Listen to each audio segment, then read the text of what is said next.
사랑하는 성도 여러분, 오늘 하루도 주님의 은혜 안에서 평안하셨습니까? 잠시 모든 것을 내려놓고 하나님의 음성에 귀 기울이는 이 귀한 시간에 여러분과 함께하게 되어 기쁩니다. 이 귀한 진리의 말씀이 더 많은 영혼에게 닿아 그들의 삶에도 치유와 회복의 빛이 임할 수 있도록 잠시 시간을 내어 구독과 좋아요를 눌러주시는 것으로 하나님의 귀한 사역에 동참해 주시길 부탁드립니다. 여러분의 작은 손길 하나하나에 우리 주님의 크신 축복이 가득하기를 간절히 기도합니다. 혹시 이런 생각해 보신 적 있으신가요? 만약 치유라는 것이 우리가 애타게 기다려야 할 무언가가 아니라 이미 우리 안에 주어진 선물이라면 어떨까요? 당신이 그토록 눈물로 간구하고 하나님께 매달리며 기도했던 그 돌파구가 실은 이미 당신의 영 안에 깊숙이 심겨져 당신이 깨닫기만을 기다리고 있다면 어떨까요? 대부분의 사람들은 평생을 치유란 우리가 쫓아가야 할 기적이며 오직 하나님께서 특별히 선택하신 소수에게만 일어나는 드문 사건이라고 생각하며 살아갑니다. 하지만 진리는 그보다 훨씬 더 위대하고 놀랍습니다. 치유는 신비로운 미스터리나 아득히 먼 희망이 아닙니다. 치유는 바로 계시, 즉 영적인 깨달음입니다. 그리고 일단 당신이 그 계시를 받는 순간 모든 것이 변하기 시작합니다. 당신은 더 이상 믿기 위해 당신의 몸 상태를 살피거나 허락을 구하지 않게 됩니다. 눈에 보이는 증상들을 진리인 것처럼 대하는 것을 멈추게 됩니다. 과연 나를 고치시는 것이 하나님의 뜻일까 하는 의심을 거두게 됩니다. 그리고 마침내 하나님께서 이미 당신을 고치셨다는 사실을 믿고 그 믿음 안에서 살아가기 시작합니다. 왜냐하면 그것이 진리이기 때문입니다. 치유는 영적으로 성숙한 몇몇 사람에게만 주어지는 특별 보너스가 아닙니다. 그것은 당신의 것입니다. 당신이 마땅히 누려야 할 유업의 일부입니다. 당신의 모든 죄가 씻겨나간 바로 그 십자가 위에서 당신의 질병 또한 값을 치르고 해결되었습니다. 지금 당신과 하나님께서 주시는 신성한 건강 사이를 가로막고 있는 유일한 것은 하나님의 타이밍이 아닙니다. 그것은 바로 당신의 이해, 당신의 깨달음입니다. 그러니 오늘 당신의 마음을 활짝 여십시오. 지금부터 듣게 될 이 말씀이 당신에게 단순히 영감을 주는 것을 넘어 당신이 그토록 오랫동안 찾아 헤매던 바로 그 치유의 문을 활짝 열어줄지도 모릅니다. 진정한 치유는 결코 현실 세계에서 시작되지 않습니다. 우리의 몸이나 생각에서 비롯되는 것이 아닙니다. 치유는 그것이 밖으로 드러나기 훨씬 이전에 한 사람의 영 안에서 시작됩니다. 치유는 우리의 가장 깊은 내면에서 먼저 세워지는 것입니다. 많은 사람들이 마치 치유가 외부에서 오는 물리적인 해결책인 것처럼 병원에서 처방전을 받거나 수술을 받는 것처럼 구하는 실수를 범합니다. 하지만 하나님의 말씀이 우리에게 가르쳐주는 진리는 다릅니다. 하나님의 나라는 우리 안에 있으며 그 안에는 치유의 능력이 강물처럼 흐르고 있다고 말씀하십니다. 한 사람이 살아있는 하나님의 말씀을 접할 때 그 말씀은 단순히 지성에만 머무는 것이 아니라 우리의 영혼 깊숙한 곳까지 들어옵니다. 하나님의 말씀은 살아있고 활력이 있어 좌우의 날선 어떤 검보다도 예리하여 혼과 영과 및 관절과 골수를 찔러 쪼개기까지 합니다. 바로 여기에서 치유가 시작됩니다. 말씀이 심장을 꿰뚫고 우리의 영을 진리 가운데로 깨울 때 말입니다. 대부분의 사람들은 치유가 자신에게 다가오기를 기다립니다. 자신의 몸 상태가 나아지는지 살피고 아픈 증상에 귀를 기울이며 자신의 감정을 계속 확인합니다. 하지만 치유는 그런 방식으로 움직이지 않습니다. 치유는 몸에서 영으로 흐르는 것이 아니라 0에서 몸으로 흘러나옵니다. 우리의 속사람, 즉 영적인 존재가 진리의 계시를 붙잡는 순간 우리의 겉사람인 육체는 그에 순종할 수밖에 없습니다. 이것이 바로 어떤 사람은 성경 한 구절을 듣고 즉시 치유받는 반면 다른 사람은 수백 편의 설교를 듣고도 아무런 변화를 느끼지 못하는 이유입니다. 그 차이는 바로 계시, 즉 영적인 깨달음에 있습니다. 계시란 영적인 진리가 당신의 몸이 말하는 현실보다 더 실제적으로 느껴지는 순간을 의미합니다. 계시적인 지식은 단순한 정보가 아닙니다. 그것은 어둠을 뚫고 들어오는 빛과 같습니다. 나는 어쩌면 치유될지도 몰라라고 막연히 믿는 것을 멈추고 나는 이미 치유받았다는 것을 확신하게 되는 순간입니다. 바로 그 순간이 모든 것을 바꾸는 전환점입니다. 질병이 떠나갔기 때문이 아니라 당신의 영 안에서 그 질병이 가졌던 권세가 깨어졌기 때문입니다. 그리고 일단 그 영적인 권세가 무너지면 육체에 나타나는 치유의 현상은 필연적으로 따라오게 되어 있습니다. 당신의 영이 하나님의 말씀 위에 굳건히 서 있을 때 당신의 육체는 감히 저항할 수 없습니다. 당신의 영이 그가 채찍에 맞음으로 나는 나음을 받았도다 라고 선포하고 그것을 한치의 의심도 없이 믿는 순간 치유의 과정은 현실로 나타나기 시작합니다. 이는 하나님께서 갑자기 당신을 고치기로 결정하셨기 때문이 아니라 당신이 비로소 이미 주어진 것을 받기로 결정했기 때문입니다. 어떤 이들은 수년 동안 치유를 위해 부르짖으며 하나님께 잊혀진 것 같다고 느끼는 반면 다른 이들은 매일 신성한 건강을 누리며 살아갑니다. 이것은 하나님의 편애가 아닙니다. 바로 빛의 차이입니다. 치유의 빛 가운데 걷는 자는 질병 위에 거하며 살 것이고 구조 요청처럼 치유만을 구하는 자는 계속해서 기적을 기다릴 것입니다. 물론 하나님께서는 그분의 자비하심으로 필요할 때 기적을 베풀어 주십니다. 하지만 그분이 진정으로 원하시는 것은 우리가 위기의 순간에만 의지하는 것이 아니라 믿음으로 살아가는 것입니다. 그리고 믿음은 하나님의 뜻이 무엇인지 알 때 시작됩니다. 성도가 자신의 영 안에서 치유가 자신의 것임을 진정으로 알게 되면 애쓰기를 멈추고 받기 시작합니다. 이것은 감정적이거나 감각적인 경험이 아닙니다. 이것은 지극히 영적인 것이며 바로 거기에 참된 치유가 있습니다. 하나님을 움직이게 하려고 노력하는 문제가 아니라 당신의 영이 일어나 예수 그리스도를 통해 하나님께서 이미 완성하신 것을 굳게 붙잡는 것입니다. 치유는 하나님의 말씀을 통해 옵니다. 왜냐하면 말씀 그 자체가 생명이요 그것을 발견하는 자에게 건강이 되기 때문입니다. 하나님의 능력은 그분의 말씀 안에 있으며 그 말씀은 치유를 맺는 씨앗입니다. 많은 이들이 치유가 누군가의 안수나 갑작스러운 기적을 통해서만 온다고 생각합니다. 그러나 하나님께서 사용하시는 가장 주된 치유의 방법은 바로 그분의 말씀을 통하는 것입니다. 농부가 밭에 씨앗을 심고 추수를 기다리듯 믿는 자는 하나님의 말씀을 자신의 마음에 심고 치유라는 열매를 기대해야 합니다. 우리의 마음은 토양이요 말씀은 씨앗입니다. 그 씨앗에 묵상이라는 물을 주고 믿음으로 가꾸며 의심으로부터 보호한다면 그 씨앗은 반드시 자라나게 되어 있습니다. 말씀은 그 자체로 이루어질 힘을 품고 있습니다. 하나님께서는 그가 그의 말씀을 보내어 그들을 고치셨다고 하셨습니다. 이것은 시적인 표현이 아닙니다. 신성한 진리입니다. 말씀은 살아있어서 선포되고 믿어질 때 우리 영 안에서 약처럼 작용하기 시작합니다.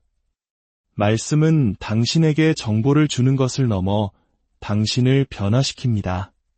당신이 치유에 관한 성경 구절들을 꾸준히 묵상하기 시작하는 순간 당신의 영은 그 능력을 붙잡기 시작합니다. 믿음은 들음에서 나며 들음은 그리스도의 말씀으로 말미암기에 믿음이 솟아나기 시작합니다. 예수께서 우리의 질고를 지고 우리의 슬픔을 당하셨다는 진리를 계속해서 마음에 새길 때 당신의 영은 육체의 생각을 지배하기 시작합니다. 치유를 바라는 단계에서 치유가 나의 거dim을 아는 단계로 나아가는 것입니다. 말씀은 치유가 우리가 하나님께 애원해야 할 무언가가 아니라 예수님께서 이미 그분의 피로 값을 치르고 사신 것임을 드러냅니다. 그러나 그 진리가 당신의 몸에 영향을 미치기 전에 먼저 당신의 마음에 받아들여져야 합니다. 이것이 많은 크리스천들이 치유를 받기 위해 애쓰는 이유입니다. 그들은 머리로는 성경 말씀에 동의하지만 그 말씀이 그들의 영에 깊이 뿌리내리도록 허락하지 않았습니다. 씨앗이 충분히 깊이 들어가지 않은 것입니다. 한두 번 말씀을 고백하고 즉각적인 결과를 기대합니다. 하지만 참된 믿음은 말씀과의 가벼운 접촉에서 오지 않습니다. 그것은 치유의 진리가 자신이 느끼는 질병의 고통보다 더 실제적으로 느껴질 때까지 계속되는 깊은 묵상에서 옵니다. 그 순간 말씀은 정보 이상이 됩니다. 그것은 계시가 되고 계시는 결과를 낳습니다. 말씀은 우리가 승리의 삶을 살도록 하나님께서 주신 도구입니다. 그것은 성령의 검이여 바위를 부수는 방망이이며 정화하는 불입니다. 그 말씀은 결코 헛되이 돌아오지 않으며 보내신 목적을 반드시 성취합니다. 치유는 우연이 아닙니다. 의도적인 것입니다. 당신은 매일 말씀을 심기로 선택해야 하고 불신으로부터 마음을 지키며 하나님의 약속에 굳게 뿌리내려야 합니다. 어떤 증상을 느끼든 그 말씀이 당신의 약입니다. 그리고 모든 약처럼 꾸준히 복용해야만 합니다. 하나님의 말씀이 당신의 삶의 최종 권위가 될 때 치유는 흐르기 시작합니다. 당신이 무언가를 얻어냈기 때문이 아니라 그 종류대로 열매 맺는 씨앗을 받았기 때문입니다. 그리고 치유의 말씀은 믿음으로 심고 믿고 행할 때 반드시 건강이라는 열매를 맺을 것입니다. 많은 성도들이 기적과 신성한 치유의 차이를 오해합니다. 기적은 하나님의 자비로운 행위이며 종종 갑작스럽고 초자연적입니다. 보통 절박하거나 큰 필요의 순간에 주어집니다. 하지만 계시를 통한 치유는 절박함에 의존하지 않습니다. 그것은 믿음과 이해를 통해 얻어지는 것입니다. 당신이 말씀의 빛 가운데 걸을 때 당신은 구조될 필요가 없습니다. 왜냐하면 당신은 이미 예수님께서 예비하신 것 안에서 걷고 있기 때문입니다. 기적은 하나님의 최선이 아닙니다. 그것은 그분의 비상 대응입니다. 하나님은 긍휼이 풍성하시고 자비로우시기 때문에 각 사람의 수준에 맞춰 만나주십니다. 그러나 그분은 그분의 자녀들이 성장하고 성숙하며 이기가 아닌 믿음으로 살아가기를 원하십니다. 계시 가운데 걷는 사람은 병이 오기를 기다렸다가 기적을 위해 기도하지 않습니다. 그들은 자신이 이미 치유받았다는 지식 안에서 살며 하나님과의 언약을 이해함으로써 오는 권세로 질병에 저항합니다. 계시적인 지식은 당신을 간구의 영역에서 권세의 영역으로 이끌어냅니다. 치유가 당신의 것임을 깨닫는 계시를 받을 때 당신은 더 이상 무언가 일어나기를 부르짖지 않습니다. 당신은 그것이 이미 이루어졌음을 알고 굳건히 섭니다. 당신은 말씀을 선포하고 미리 하나님께 찬양하며 말씀이 진리인 것처럼 행동합니다.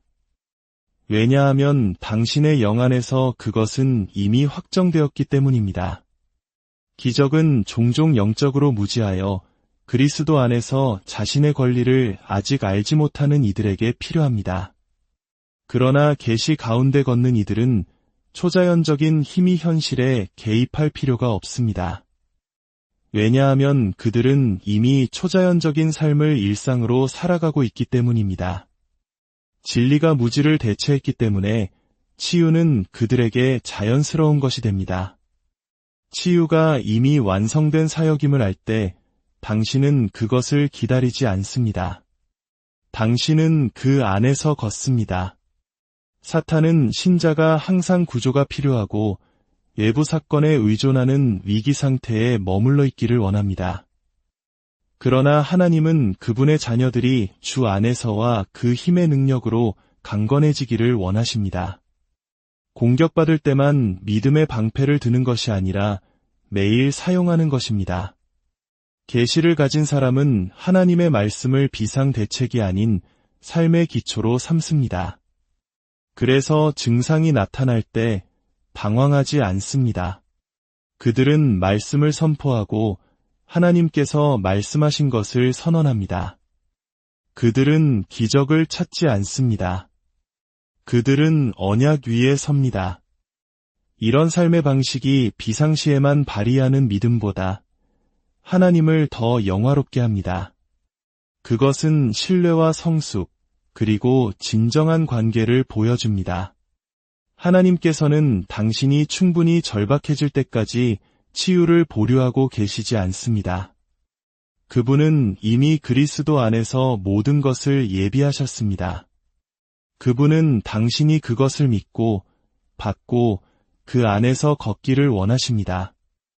당신은 치유받기 위해 부흥회에 가거나 치유 집회에 줄을 설 필요가 없습니다.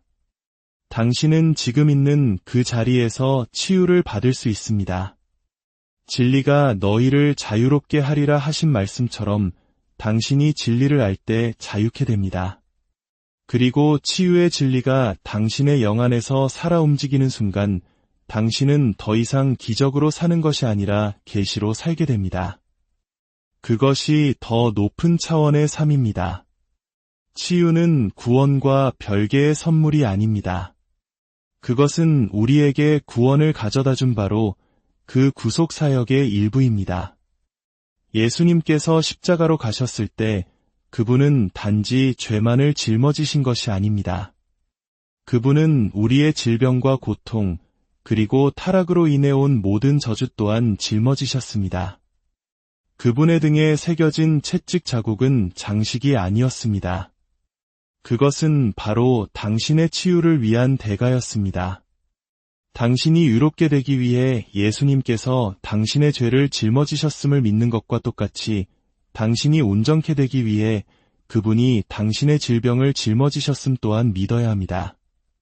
당신을 용서한 바로 그 보혈이 당신을 치유하기도 했습니다.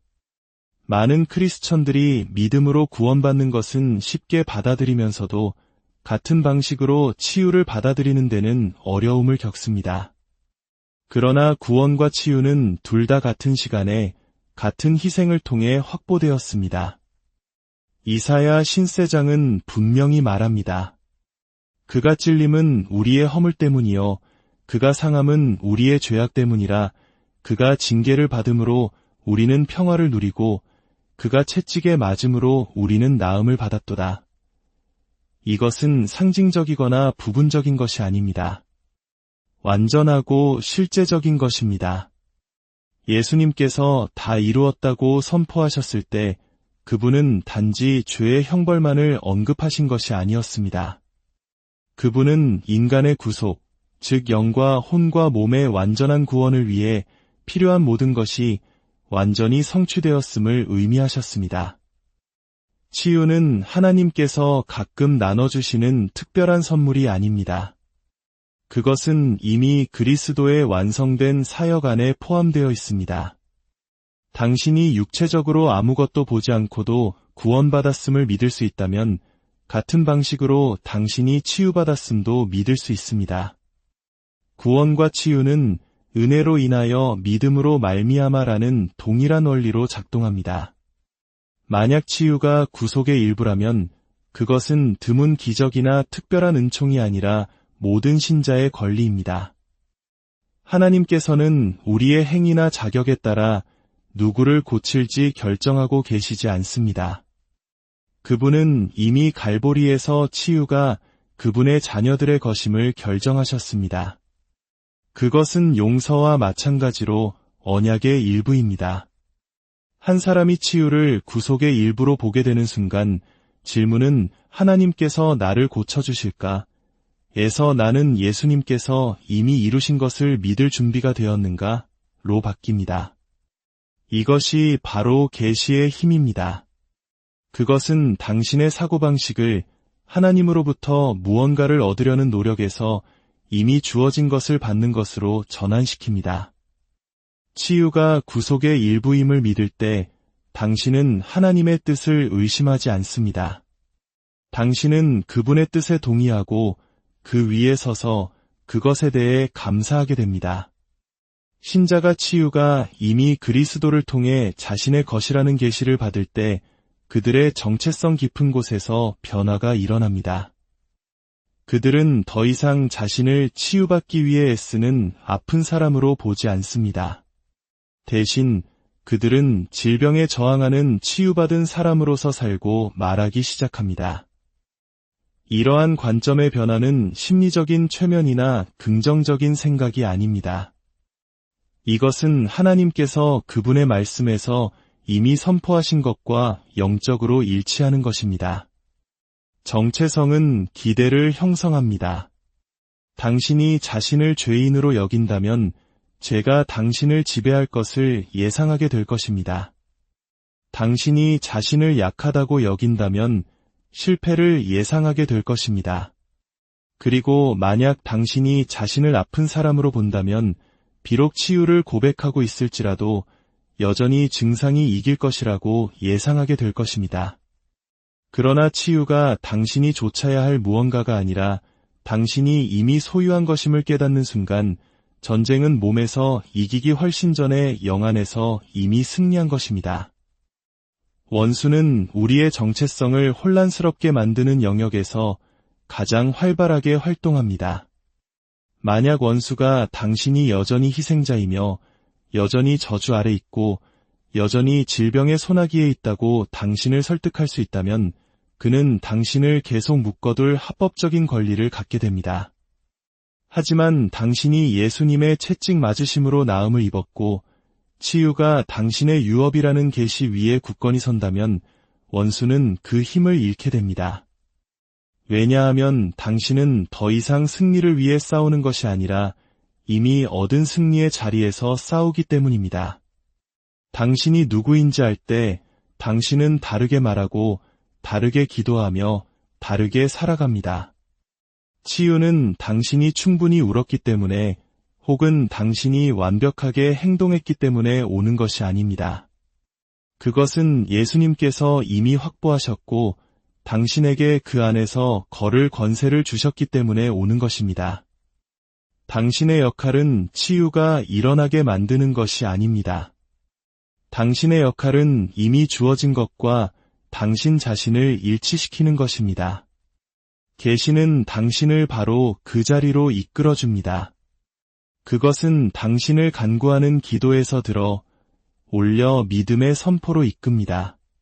당신은 하나님께 고쳐달라고 요청하는 것을 멈추고 당신이 치유받았음에 대해 감사하기 시작합니다. 당신은 증상으로 건강을 측정하는 것을 멈추고 말씀으로 건강을 측정하기 시작합니다. 당신은 육체의 거울이 아닌 성경이라는 거울을 통해 자신을 보기 시작합니다. 말씀은 당신이 온전하고 구속받았으며 강하고 자유롭다고 말합니다. 그리고 그것이 당신의 정체성이 될 때 당신이 모든 증상, 모든 진단, 모든 보고에 반응하는 방식이 바뀝니다. 무언가 당신의 몸을 공격할 때 당황하지 않습니다. 패배를 고백하지 않습니다. 당신은 하나님께서 이미 말씀하신 것을 선포합니다. 당신은 원수에게 그가 하나님의 소유지를 침범하고 있음을 상기시킵니다. 몸은 여전히 싸움 가운데 있을지 모르지만 영은 이미 승리를 소유하고 있습니다. 생각은 새로워져야 할지 모르지만 속사람은 굳건히 서 있습니다. 이것이 계시를 통해 치유가 역사하는 방식입니다. 그것은 마법이나 즉각적인 만족이 아닙니다. 이것은 신자가 자신의 영적 정체성 안으로 성장하여 자기 안에 있는 그리스도의 생명이 겉사람을 지배하게 하는 과정입니다. 예수님께서 당신 안에 사시고 그분의 영이 당신의 죽을 몸에 생명을 주시며 당신이 성령의 전이라는 것을 깨달을 때 당신은 더 이상 질병을 당신 정체성의 일부로 받아들일 수 없습니다. 그것은 당신에게 붙으려는 하나의 상태일 수는 있지만 당신 자신은 아닙니다. 당신은 건강해지기를 바라는 아픈 사람이 아닙니다. 당신은 당신의 언약적 권리를 행사하는 치유받은 사람입니다. 그 계시가 항상 즉각적인 현상을 가져오지는 않지만 항상 안정감과 평안, 그리고 담대함을 가져다 줍니다. 그것은 당신이 흔들리지 않게 지켜줍니다. 인내를 길러줍니다. 몸의 모든 세포가 포기하라고 소리칠 때에도 계속 서 있게 합니다. 왜냐하면 당신의 정체성은 더 이상 당신이 느끼는 것에 기반하지 않고 그분이 완성하신 것에 기반하기 때문입니다. 계시는 그 질문을 영원히 종결시킵니다. 당신은 어정쩡한 상태로 사는 것을 멈춥니다. 표적을 기다리는 것을 멈춥니다. 확인이 필요한 상태를 벗어납니다. 당신은 믿음으로 걷기 시작합니다. 치유자께서 당신 안에 사시며 그분의 말씀은 결코 실패할 수 없음을 알기 때문입니다. 그리스도 안에서의 이 정체성은 치유가 세워지는 반석이 됩니다. 당신이 누구인지 알게 되면 질병은 거주자가 아닌 침입자가 됩니다. 당신은 다른 태도, 다른 목소리, 다른 차원의 권세를 가지고 살기 시작합니다. 당신은 모든 질병과 질환보다 훨씬 높은 하늘에 그리스도와 함께 앉은 자로서 말합니다. 당신은 정복자보다 더 나은 자로서 걷습니다. 그리고 한 번 계시 안에 뿌리내린 그 정체성은 결코 흔들릴 수 없습니다. 당신은 더 이상 증상이 당신의 현실을 정의하도록 내버려두지 않습니다. 당신은 말씀이 그렇게 하도록 합니다. 왜냐하면 말씀은 당신이 치유받았고 온전하며 생명으로 가득 차 있다고 선포하기 때문입니다. 그리고 그것이 바로 당신이 살아가는 진리가 됩니다. 주님, 오늘 이 말씀을 듣는 당신의 모든 사랑하는 자녀들의 삶 가운데 친히 역사하여 주옵소서. 우리 안에 이미 심어주신 치유의 능력을 믿음의 눈으로 바라보게 하시고 더 이상 아픔과 질병에 매여 사는 인생이 아니라 예수 그리스도께서 주신 완전한 자유와 건강을 누리며 살아가는 복된 인생이 되게 하여 주옵소서. 살아계신 우리 주 예수 그리스도의 이름으로 간절히